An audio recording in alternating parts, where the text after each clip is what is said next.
Hello and welcome to the Turkish History Podcast. Episode 57. The Flowers of France.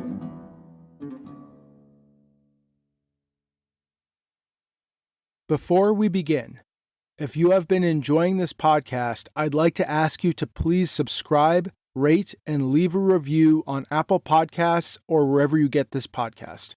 It would mean a lot to me and would help more people find the podcast. Thank you for listening.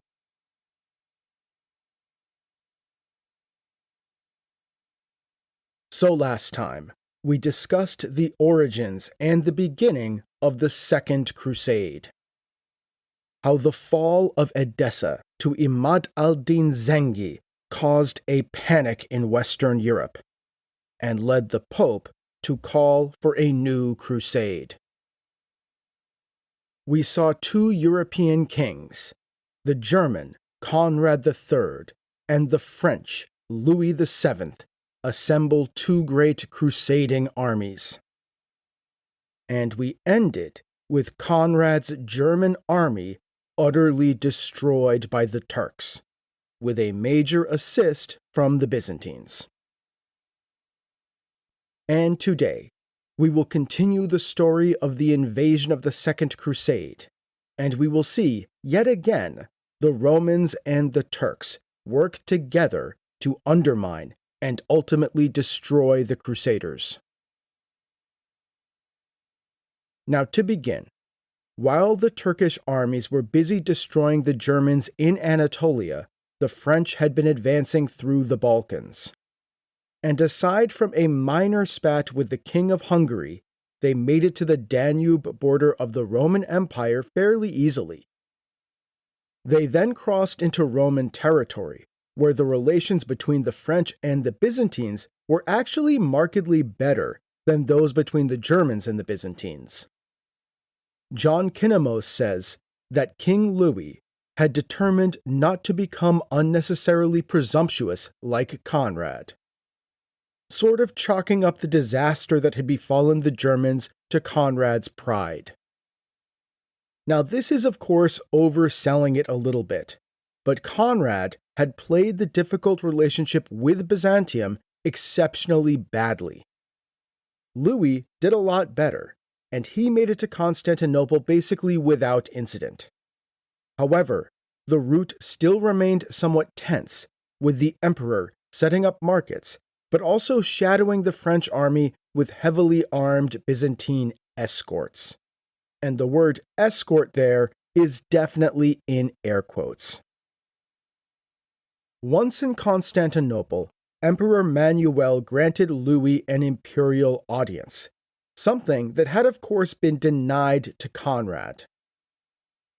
John Kinemos says that, as befits their relative ranks, the emperor sat on a great throne, while the French king on a low chair. Then the French army, or at least detachments, were allowed to enter the city, though the imperial authorities naturally put limits on this to prevent disorder.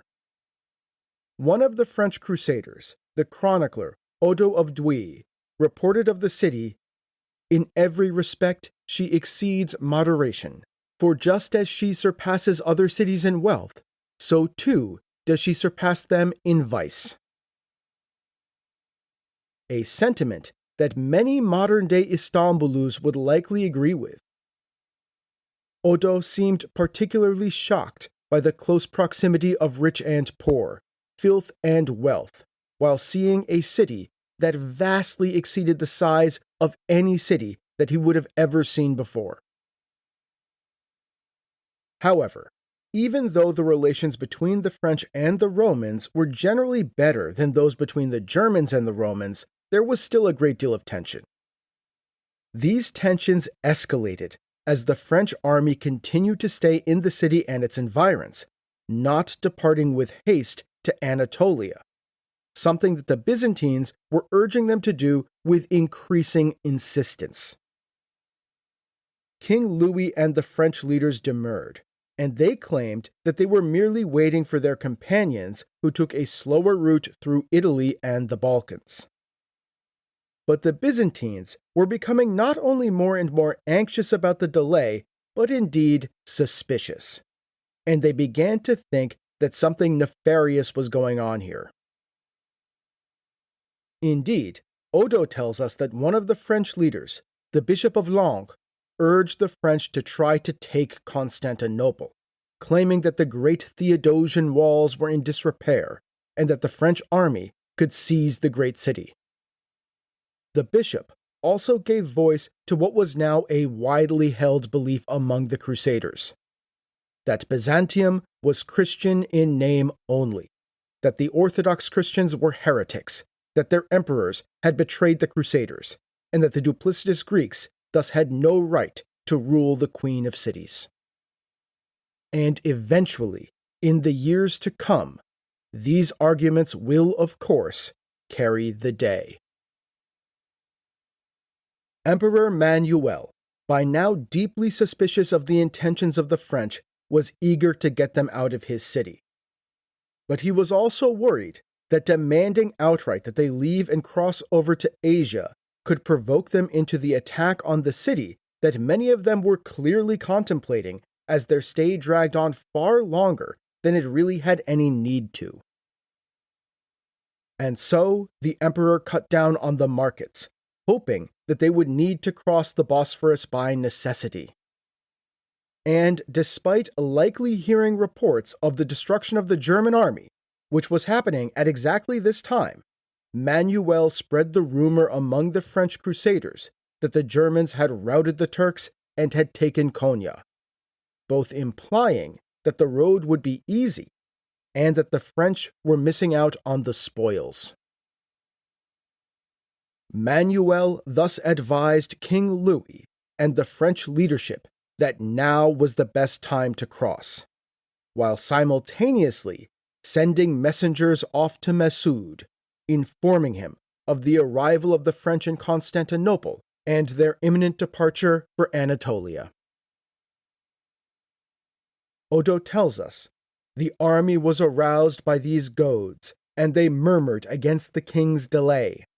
Thus overcome by both the advice of the Greeks and the complaints of his own men, the king crossed before the arrival of those he was waiting for, and the emperor prepared a fleet with speed which equaled his eagerness for this move. However, the tensions between the Romans and the French did not diminish after the king's crossing. There were incidents of scuffles and kidnapping, and, as always, supplies and guides were a main sticking point.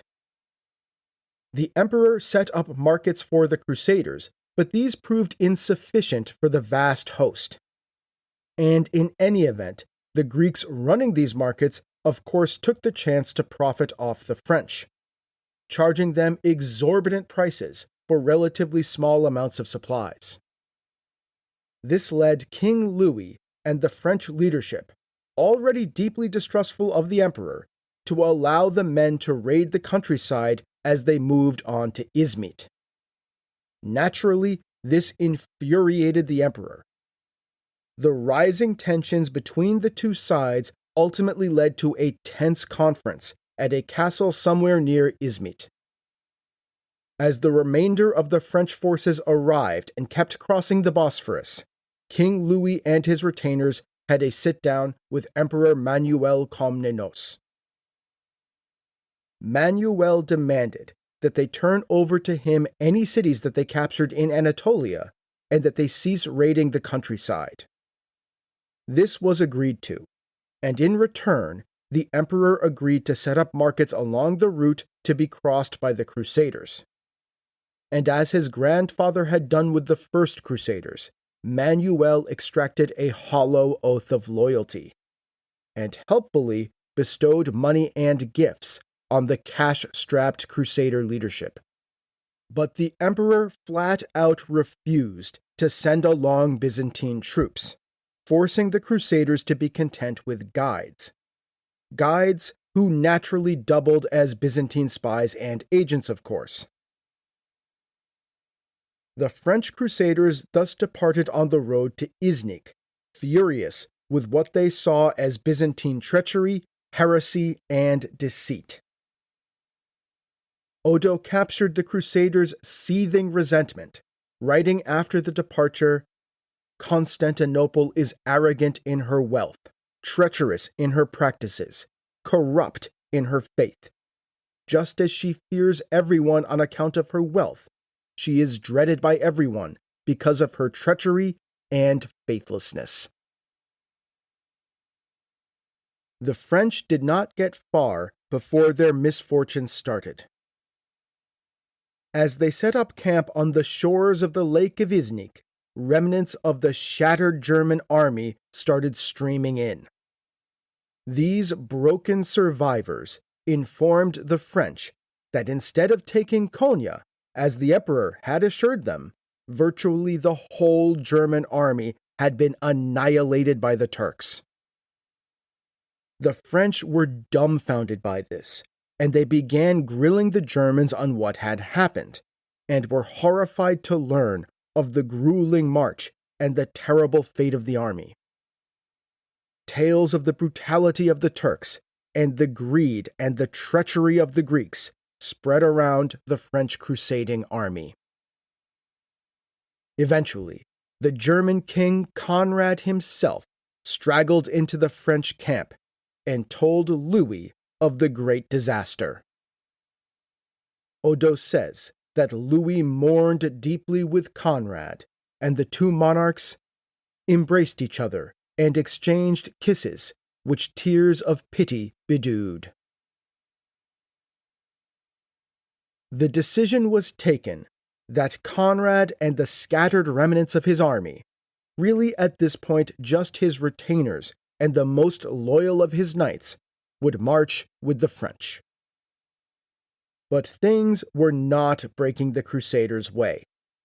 The local Greeks soon cut off the markets that had been supplying the crusading army, which naturally led the Crusaders to raid the countryside of Iznik, further worsening the already bad relationship between the Byzantines and the Latins. Indeed, local Byzantine forces appear to have ridden out to confront the marauding Crusaders, forcing Louis and Conrad to break off a detachment to beat the Greeks back and recover the Latin dead for burial. Odo writes with great bitterness of this struggle with the Byzantines, indeed, with far more rage and bitterness than he writes of the Turks, saying, "To us who suffered the evil deeds of the Greeks, however, divine justice, and the fact that our people are not accustomed to endure shameful injuries for long, gives hope of vengeance." And in time, of course, that vengeance of the Latins would be meted out in Constantinople itself. From Iznik, the Crusaders set off for Alaşehir, then called Philadelphia. But fresh off a horrific defeat at the hands of the Turks, Conrad counseled that the French army not march directly to Alaşehir, a road which was less supplied and would take them closer to the plateau. Instead, the army took the long road, sticking close to the coast and the heartland of Byzantine Anatolia. The army marched not east and south to cross the plateau, but west to Edremit on the Aegean coast.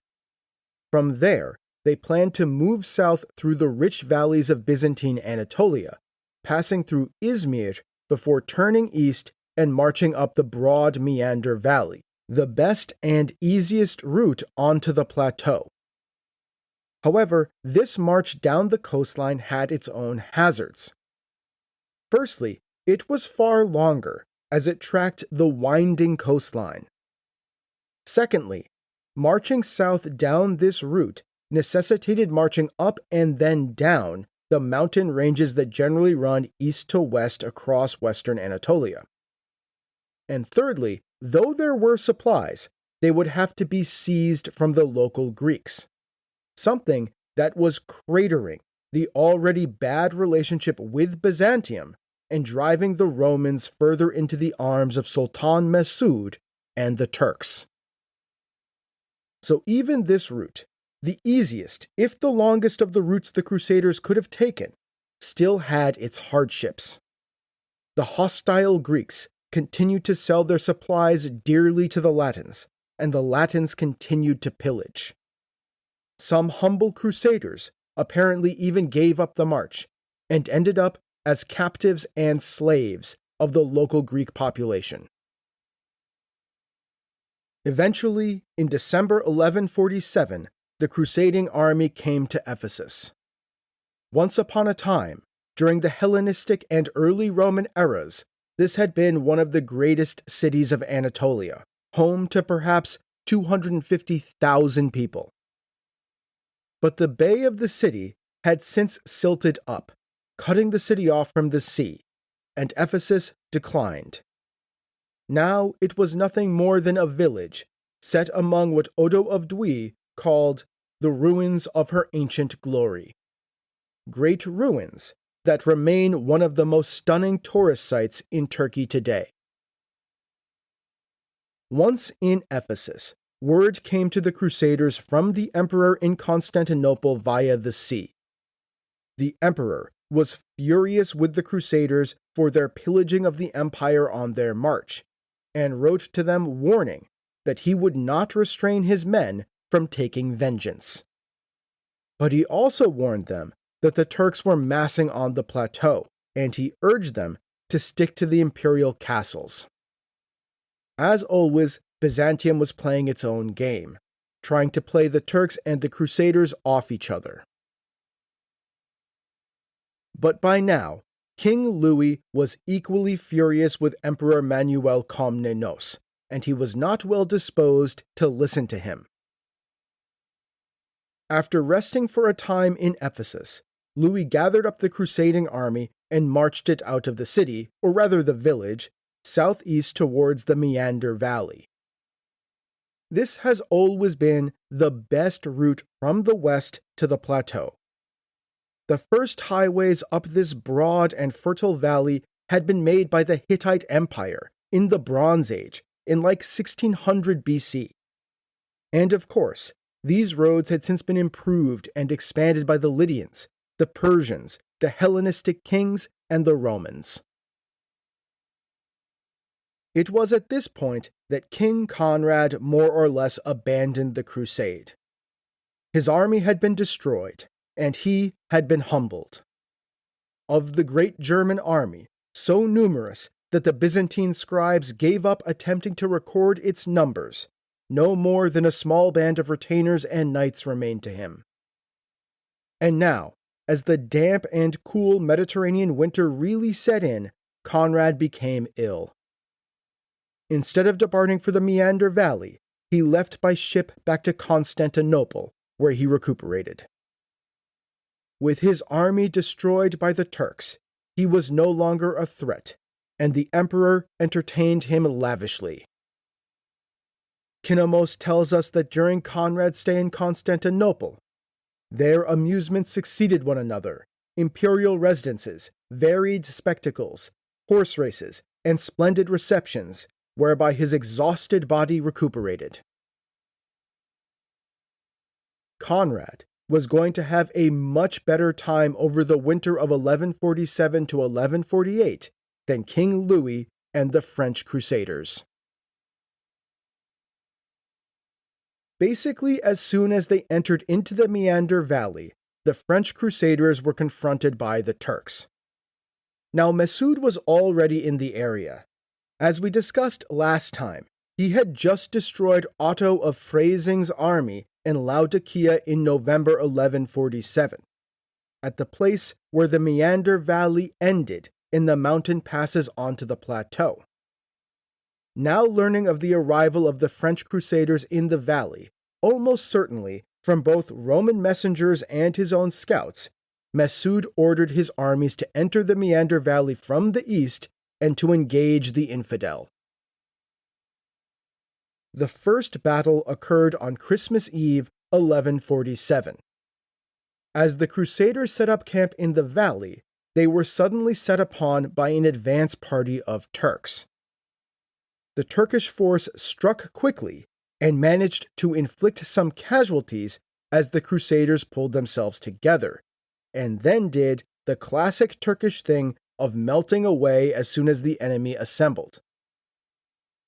The Crusaders, however, were not able to pursue them as heavy rains soon started, but that might have actually been an unrealized blessing for the French. For all we know, this Turkish party may have been a vanguard of Mesud's armies trying to draw them off into a feigned retreat to lure them into an ambush. However, Odo of Dwi provides us with an interesting detail. He says that these Turks who attacked them were Turks under Greek leadership. Now, we don't know what that means. One possibility is that they were in fact Roman troops. If you'll recall, when Emperor Alexios had reconquered western Anatolia, many of the Turks had actually just stayed put and submitted to Byzantium. Remember, the Beyliks had originally formed by Turks stepping into the role vacated by the now-gone Roman military, and there were Turkopele warriors and other Turks already in the service of the empire, so Turks could now be found in Roman armies across western Anatolia. Most likely, the local Roman commander had attacked the Crusaders as vengeance for raiding the land, potentially in alliance with the armies of the Sultanate now moving into the valley. Regardless, as the crusading army set out on their march, Mesud deployed his armies across the valley in their path. Likely somewhere near modern-day Aydın, Mesud located a bend in the river Meander that the Crusaders would have to cross if they wanted to advance. Above this crossing, he placed small contingents in the hills and rocky outcroppings rising up out of the valley. Odo calls these units maniples, by the way, in a reference to the detachments of a classical Roman legion. These forces could sweep down on the flanks or even the rear of the crusading army as it advanced. On both banks of the river, Mesud positioned further small contingents of Turks. In Odo's words, thinking that some should harass the advancing army with arrows and others should block the river's swollen fords, and that in case of retreat, both parties would be safe since the mountains provided a refuge. And finally, on the other side of the bend of the river, the side the Crusaders had to cross over to, Mesud assembled the bulk of his armies. When the Crusaders approached this crossing, they were confronted by a large army of Turks on the other side. Due to the earlier heavy rains, the river Meander was of course swollen and very difficult to cross anyway. And now the Turkish army was standing in the way of the Crusader advance. Niketas Choniates tells us, massing in phalanxes on the banks of the river, they blocked the Latin troops from crossing over. At any other time and place, this river was difficult to ford, but at this time its rushing waters formed whirlpools, making it completely impassable. Determined to press forward, King Louis restructured his army. Though he clearly loathed Byzantium at this point, he had obviously learned a thing or two from the Greeks, as he now ordered that the army assemble into the parataxis formation invented by Alexios Komnenos. If you will recall from a prior episode, the parataxis was designed to deter Turkish hit-and-run attacks and attacks on the baggage trains. The baggage and supplies would be basically surrounded by squares of infantry and heavy cavalry, the army basically becoming a series of rectangular blocks containing within them the supplies. The parataxis had a couple of key advantages. The baggage was not exposed, and it's kind of hard for the Turks to pick off small groups of men here. Additionally, with men on all sides, it was harder to spring an assault on the flanks or the rear. Now all of this was predicated on order being maintained, and the knights not just charging off on their own as they often tended to do.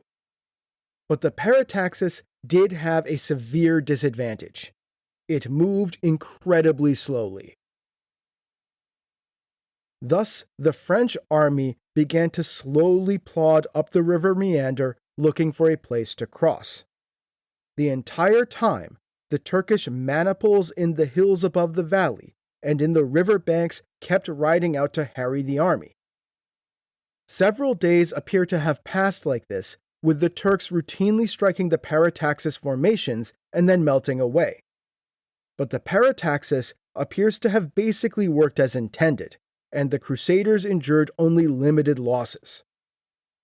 This may have been what prompted Mesud to take a fateful gamble on a full assault. A gamble that would turn out to be a massive mistake. Thus it was, at noon, on New Year's Eve 1147, the Turks launched a massive assault.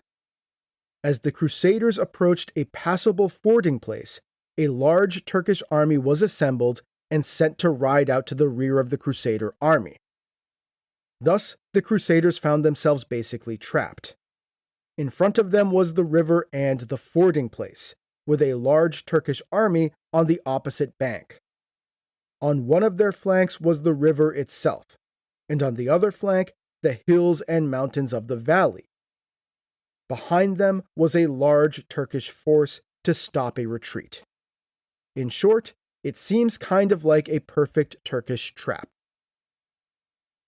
I'm reminded of nothing so much as the Day of Thirst, centuries earlier, when Suluk Khan annihilated the Umayyad armies on the banks of the river Sirdarya, far to the east.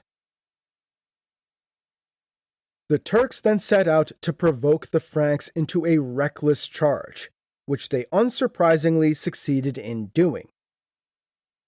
Choniates writes that a combined Turkish force of infantry and cavalry, appearing in the open on the opposite shore, discharged arrows that pierced those standing on the bank and fell upon the front line of the phalanx. And Odo tells us, they dispatched 3 men to shoot arrows at us, and as they were shooting, both groups roared in simultaneous din, and the archers fled by the road by which they had come. Thus provoked, 3 French counts led a great charge forwards towards the Turks. So classic Turkish ambush setup, right? I mean, we all know where this story ends. The reckless charge being crushed in the jaws of the Turkish feigned retreat. However, it just didn't work out like that this time. Instead, the French Crusaders really showed their mettle, reminding us that the Crusaders truly were a formidable military force. Basically, it seems that the French charge was so swift that they actually caught up to the Turks, instead of the Turks, as usual, staying just one step ahead. This forced the Turks into hand-to-hand fighting, which really just is not their forte. Turkish horse archers excel as arrow-shooting light cavalry. They strike from afar and then melt away.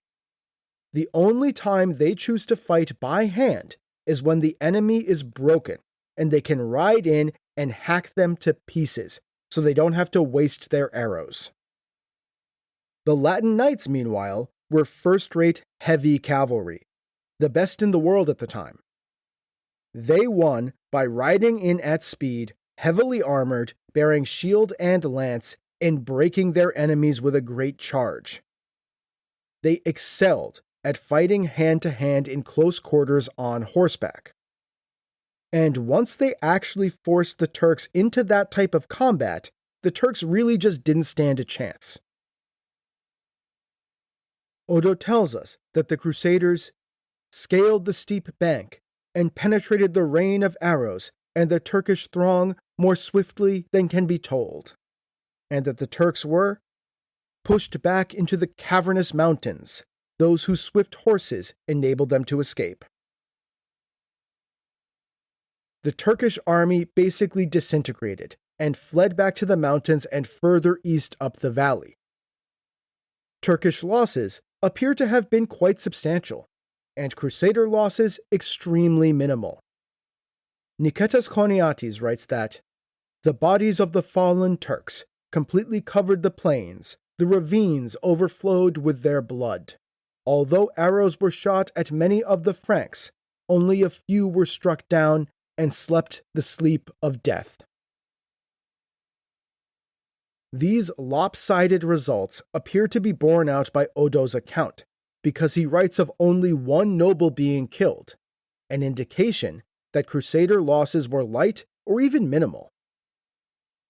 Flush with victory, the crusading army crossed the river Meander and continued marching east, likely thinking that they had beaten the Turks for good, and all that stood between them and the Holy Land was a peaceful march across Anatolia. But it would turn out that this victory would also, of course, bring with it a sense of hubris, and we will shortly see where that will lead. For his part, however, Mesud was determined to fight on.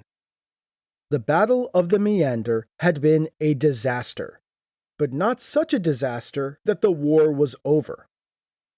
As the Crusaders marched up the valley, the Sultan reassembled his scattered forces and summoned further Turks from the east. I am sure Mesud was praying that he would not suffer the fate of his father, to be defeated by the Crusaders twice in a row. But Mesud had something that his father didn't have. He had allies, none other than the local Byzantine troops. As the crusading army marched up the Meander Valley, which remember is not just the best route to the plateau, but was also one of the most fertile and wealthiest agricultural regions of the empire, local Byzantine armies assembled to make sure they didn't pillage the land. Niketas Choniates writes, to the extent that the Roman phalanxes were not subjected to forays, and their cities were bypassed without being ravaged, and their inhabitants were not slain for their flocks, the Crusaders were sorely distressed. And the Crusader Odo darkly relates that these Greek troops were aided in this resistance by the Turks, and that local Byzantine cities even gave refuge and aid to the Turks fleeing the defeat at the Meander. He writes of the march after the Battle of the Meander. Along our route, the Turks and the Greeks together held the boundaries, and we knew that both were our common enemies. After several days of marching, the Crusaders came to the head of the valley and entered into the passes heading up to the plateau near to the place where, in about 30 years' time, Emperor Manuel will lead the Byzantine armies to their greatest defeat against the Turks since Manzikert, a place called Myriokephalon. But this time, no great Turkish army emerged. Instead, the Crusaders made it to the great city of Laodicea.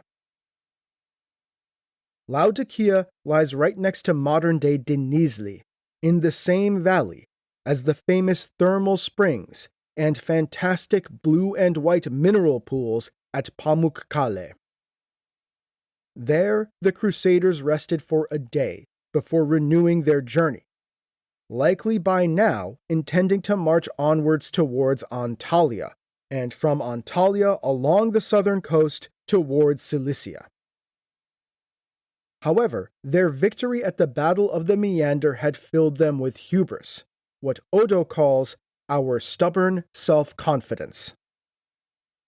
The strict parataxis formations that had marched up the Meander Valley seemed to have been abandoned, and the army resumed the classic pattern of marching Western European medieval armies, dispersing into smaller groups with supply and baggage trains trailing behind them.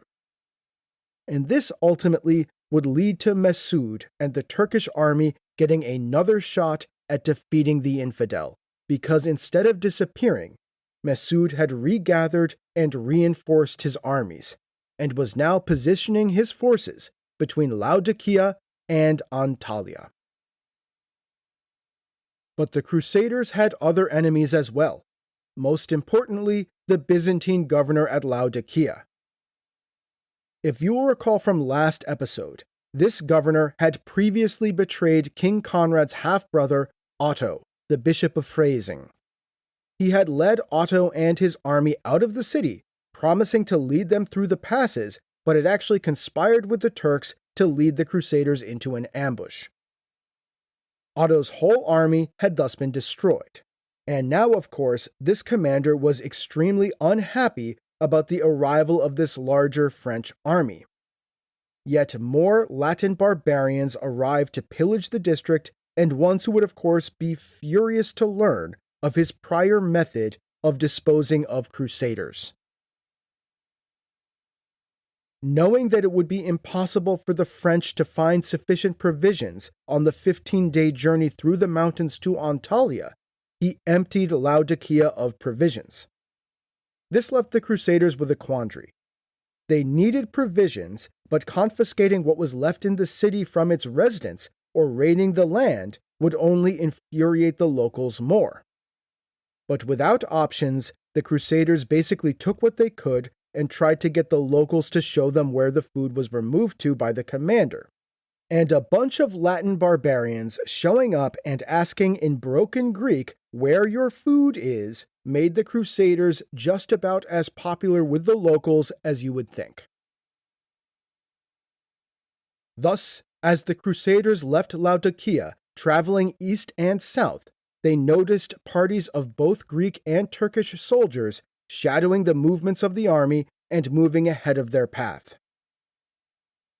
About a day after leaving the city, the Crusaders came upon the remains of Otto of Freising's army. As we discussed last time, in November, that is about 2 months earlier, Otto's party had been led into a Turkish ambush by the Roman commander of Laodicea. The bodies were still there on the ground months later. And at the site of the massacre, there soon appeared a party of Turks, shadowing the army and tracking its movements.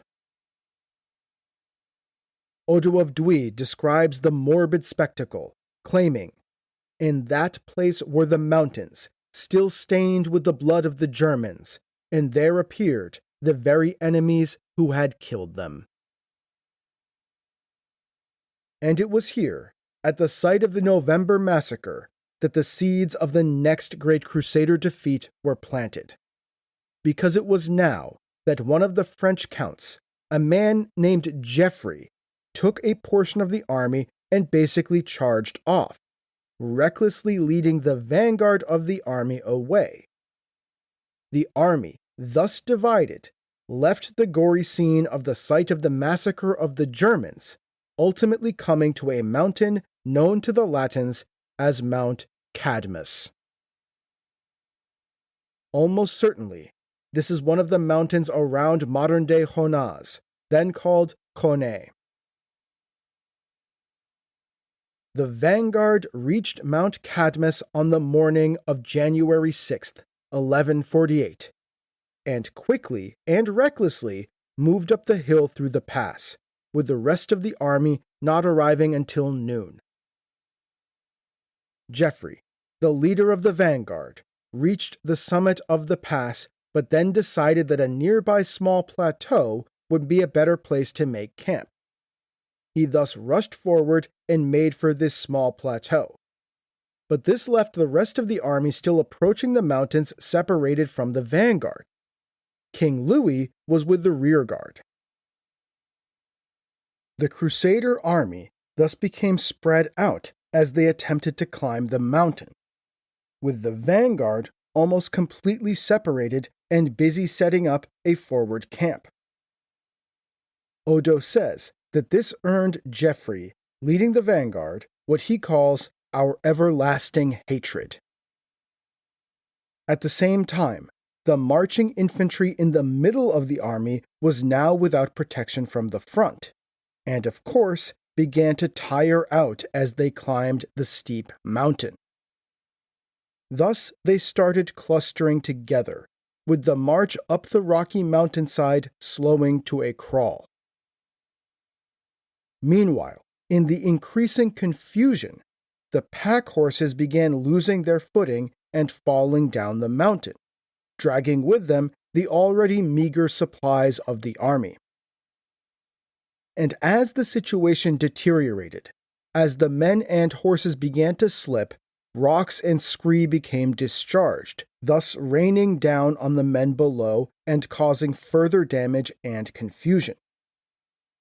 In order to avoid the falling debris, the men began spreading out, thus further stretching the already stretched army.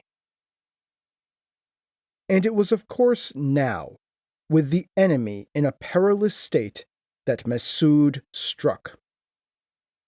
His men had naturally been scouting out the pass over the mountain and had set up an ambush in the forbidding terrain, and the French army was now in absolutely no condition to withstand such an assault. Turkish archers leapt out from behind rocks and outcroppings to fire arrows at the crusaders, who as they died either became obstacles on the path or fell down the mountain, causing further chaos.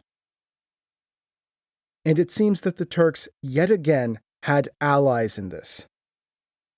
Odo tells us darkly that not only Turks, but Greeks were among the archers on the hills.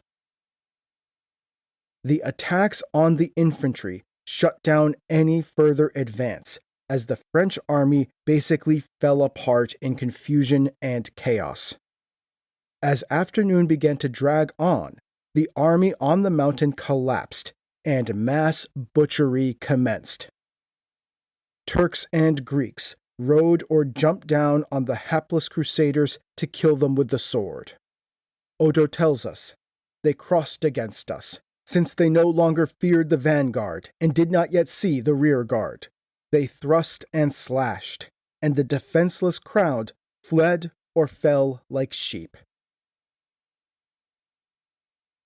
Meanwhile, a great pile of baggage, lost or hurled down the slopes, began to accumulate at the base of the mountain as the rear guard now tried to rush up the slope to save the main body of the army. Odo tells us that he himself raced down the mountain to tell the king of what was occurring, and says that the king rallied the knights in the rear guard and rushed up the mountain. There he was able to check the mass butchery that the Turks were inflicting on the infantry. The king and his knights tried to rally what remained of the infantry, ordering them to fix spears into the ground to defend themselves as the knights raced out to confront the Turks. But once the situation had somewhat stabilized, the infantrymen, who remember were mostly commoners and not professional warriors like the knights, seemed to have panicked and started running back down the mountain. This both made them arrow fodder for the Turks, but also left the knights themselves now exposed. Odo, of course, describes this as an almost Christ-like act. The lords laying down their lives so their servants may live. With the knights now exposed on the mountain slope, and with the common infantry in flight, the Turks pressed in. They subjected the knights and their horses to withering arrow fire, striking them down from a distance from behind rocks and trees, apparently with many of the Turks actually on foot. But on the steep slopes of the pass, there was no way for the knights to charge up the mountain. Instead, they began dropping like flies, themselves becoming foot soldiers as the Turks shot out essentially all of their horses from under them. Finally, with what remained of the French army in total collapse, the Turks charged in to finish them off in brutal hand-to-hand combat. Odo tells us, the mail-clad Franks, now on foot, were overwhelmed by the thick-pressed enemy as if they were drowned in the sea, spilling their vitals from their defenseless bodies. As the massacre commenced, King Louis managed to break away and flee. Reportedly, even his royal guard was destroyed, and the king escaped alone. He managed to scramble up a steep rock, climbing while armored by grabbing tree roots and crags, even pushing off Turkish troops and enduring arrow shots to his armor as he hid himself on the high rocky outcropping. The Turkish soldiers could have easily captured him if they had known who he was, but instead they turned around and returned to the battle to make sure that they got their share of the loot. The mass killing of the knights and the fleeing infantrymen continued until the sun began to set, and as night fell, the Turks turned towards looting the baggage, taking the supplies, the armor, the weapons, and what captives they could find among the dead. All the while, King Louis sat hidden on his high rock on the mountain, listening to the sounds of the Turks throughout the night, his great crusading army now in ruins. Eventually, King Louis managed to escape in the night and fled down the mountain. He eventually came to the forward camp set up by Geoffrey and the vanguard of his army. Odo tells us that the men in the camp groaned when they saw the king arriving alone, exhausted and covered with blood. No doubt they had heard and seen the battle on the mountain from afar, and this was the final confirmation of the disaster that had befallen the army. Over the night, the king tried to gather up what remnants he could find of his shattered army. We don't know the numbers, but Odo records a list of prominent nobles who died, and then says, "I shall not record the names of all, lest I be considered unnecessarily wordy." Based on this, we can say with certainty that the losses were extremely heavy. Indeed, the French soldiers wanted to hang Geoffrey and blame him for the whole catastrophe, which honestly wasn't really that fair. For their part, the Turks spent the night plundering the battlefield and preparing for the next day. And when the sun rose, Mesud ordered his men to assemble and deploy along the mountain passes. Louis and the Crusader leadership were now in a fix. The army had been nearly annihilated at Mount Cadmus. The forces commanded by the king were by now a shadow of what they had been. Basically, just the vanguard of his formerly great army, and what knights and foot soldiers had managed to flee from the horror of the mountain and make it to the forward camp. Furthermore, the army was already low on supplies when they left Laodicea, and now the Turks had taken a huge portion of what was left. Odo tells us that both men and horses were famished and exhausted, and that supplies had basically run out. The Crusaders still had 12 days to go before they reached Antalya and safety, and the passes on all sides were clearly being guarded. The route back was closed, and in any event would take even longer to reach the sea. Thus, with nothing else to do, the remnants of the great crusading army picked themselves up and began dragging themselves towards Antalya. When Mesud saw the Crusaders begin to slowly march towards Antalya, he naturally ordered the Turkish forces to continue to harry them. Again, the Turks began shadowing the army, striking quickly before melting away. In particular, Mesud set ambushes at 2 river crossings, inflicting significant casualties. However, at the second river crossing, the Crusaders were actually able to mount a counterattack, as the Turkish horses appear to have gotten bogged down in the mud flats surrounding the river, which sort of allowed the Crusaders to catch up to them.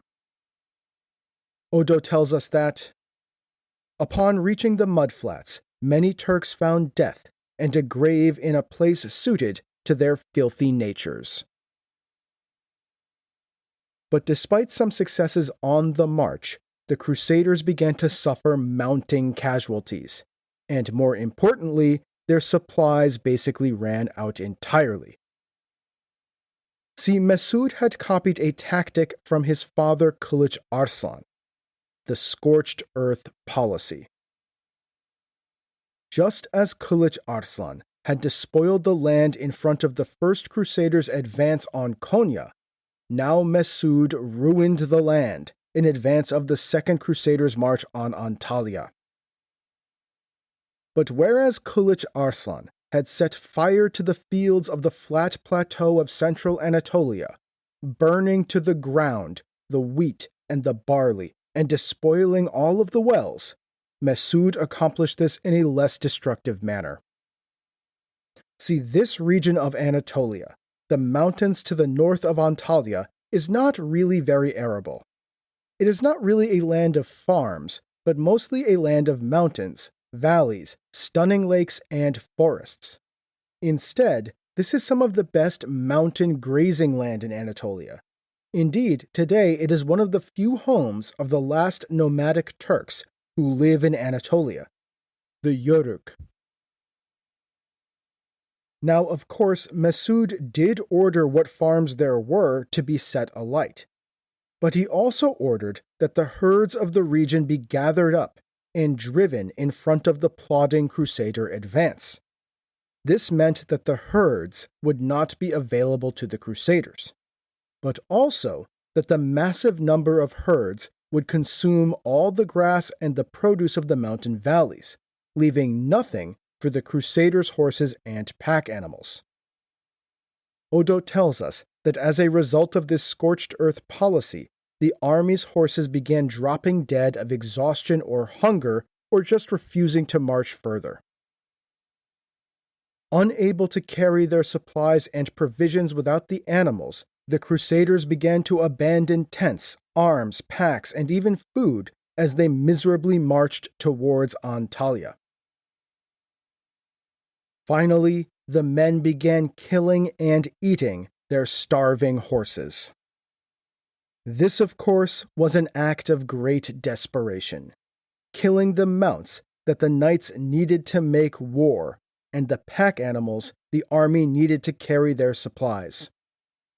Unsurprisingly, as hunger and exhaustion set in, disease broke out, and this in the end cut down many of the Second Crusaders.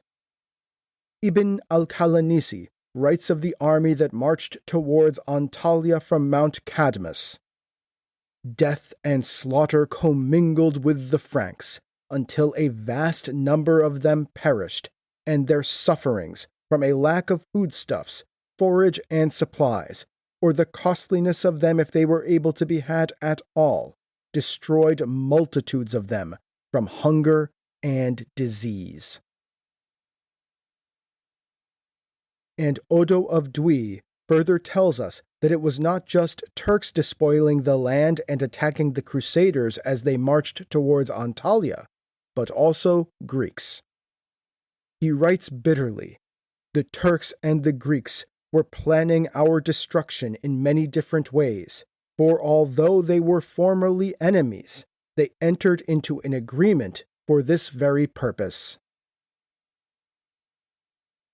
Now this region, the mountains north of Antalya, had many Greek residents loyal to the Sultanate. If you will recall from a prior episode, these Greeks had even sided with Mesud against Emperor John, Manuel's father. But likely, Mesud was also cooperating with local Byzantine commanders who held the Roman fortresses in this border zone. And Odo and others would carry these tales of cooperation and alliance between the Turks and the Greeks with them back to the west. And the bitterness, the anger, the hatred of the Latins towards the Greeks would come to exceed even their hatred of the infidel Turk.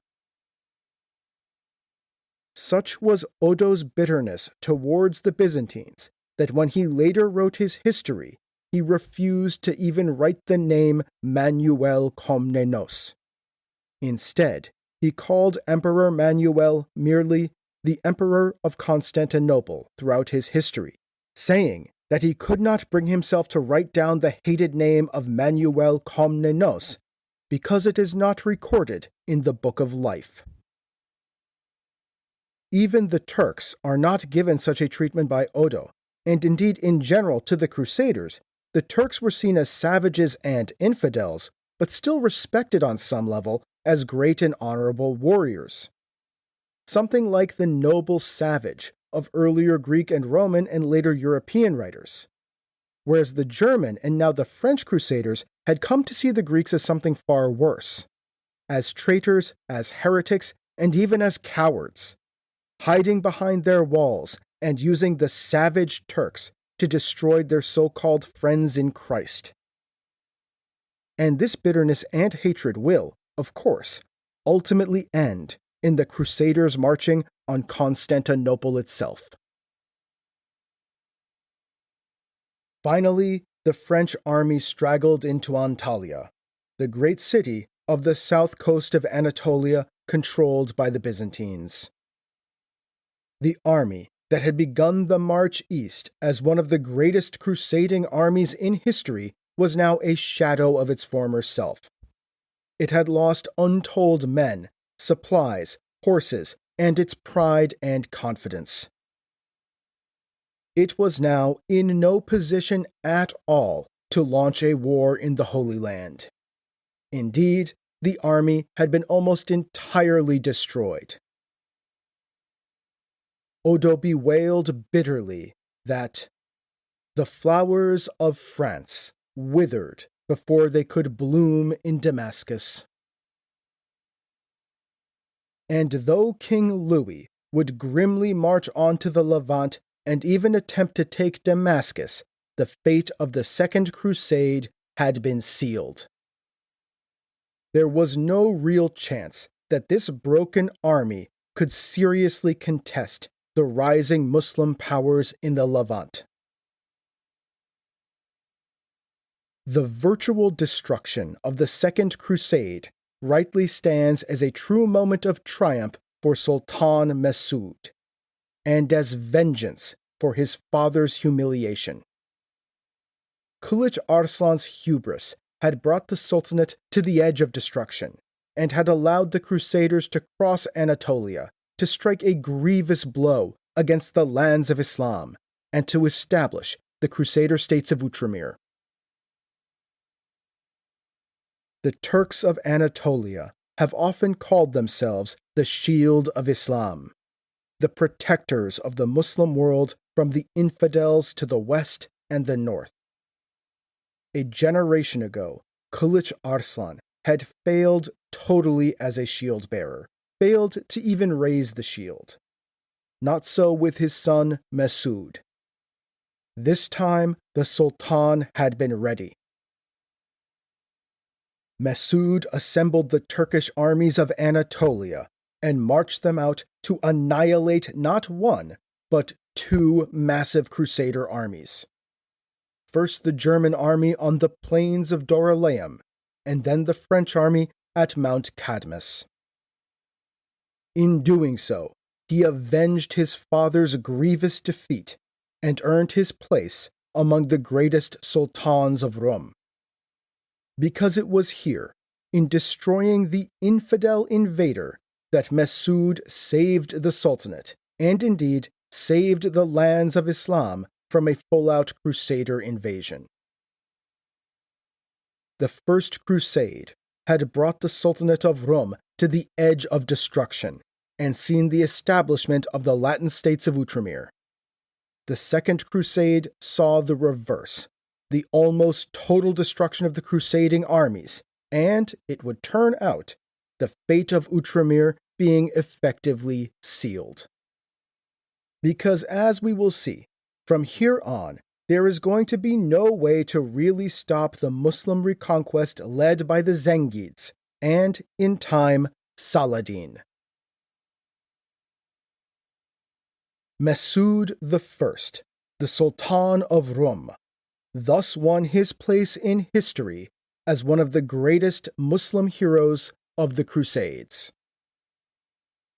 But I would note that Mesud did this not solely through his own might, but in alliance with Emperor Manuel Komnenos and the Byzantine Empire.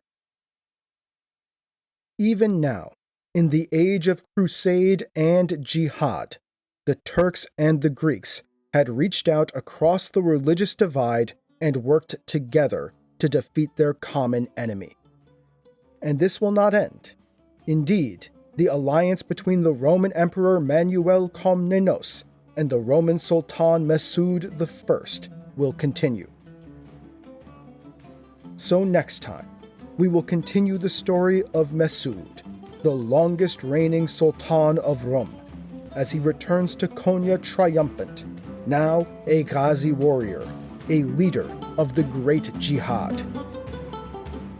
And we will bring to the stage another Turkish leader who will shortly go down in history as the greatest Muslim conqueror between Tughral and Saladin, the son of Imad al-Din Zengi, Nureddin, whose name, of course, means the light of the faith.